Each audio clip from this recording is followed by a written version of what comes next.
میرے پاس آدمی آ گیا، شراب میں دودھ تھا، اس نے کہا جو لذت اب آپ نے دے دی ہے، جو نشہ پلا دیا ہے، اب شراب کے نشے میں وہ لذت نہیں، تو مجھے 80 کوڑے ماریں اور سزا دیں تاکہ میری شراب چھوٹ جائے۔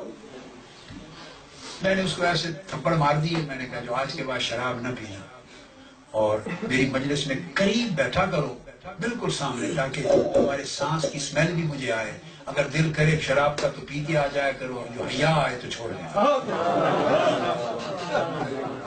شراب پی کے بھی آنا ہو تو آ جایا کروں گا، خیال رکھنا کہ میرے سامنے بیٹھاؤں گا تاکہ تمہاری سمیل بھی آئے، اگر حیا آئے کہ سمیل آئے گی اچھی بات نہیں تو چھوڑ دو شراب، چھوڑ دی۔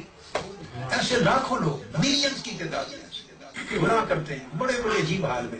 میں نے کسی کو نہیں دھتکارا لائف میں، آقا علیہ السلام کی سنت ہے، آقا علیہ السلام کسی بڑے سے بڑے بدکار کو دھتکارنے نہیں، میں نے نہیں دھتکارا چلے جاؤ تم اس ایسے ہو ویسے ہو چلا جائے، نہیں نہیں، میں کہتا ہوں کہ اللہ نے طبیب کی ڈیوٹی لگائی ہے میری، اگر ڈاکٹر اور طبیب بھی، اور گناہگار مریض ہوتا ہے، گناہگار، اگر طبیب ڈاکٹر اپنے مریض سے نفرت کرے تو علاج کون کرے گا؟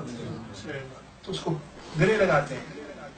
تو اللہ پاک، اور یہ فرشتوں کی دنیا تو ہے نہیں، انسانوں کی دنیا ہے۔ حضور نے بھی فرمایا میری شفاعت گناہگاروں کے لیے، تو اس لیے میں کہا کرتا ہوں کہ منہاج القرآن گناہگاروں کے لیے، منہاج القرآن گناہگاروں کے لیے، ان کی تربیت، گناہگاروں مقصد ان کی تربیت کے لیے۔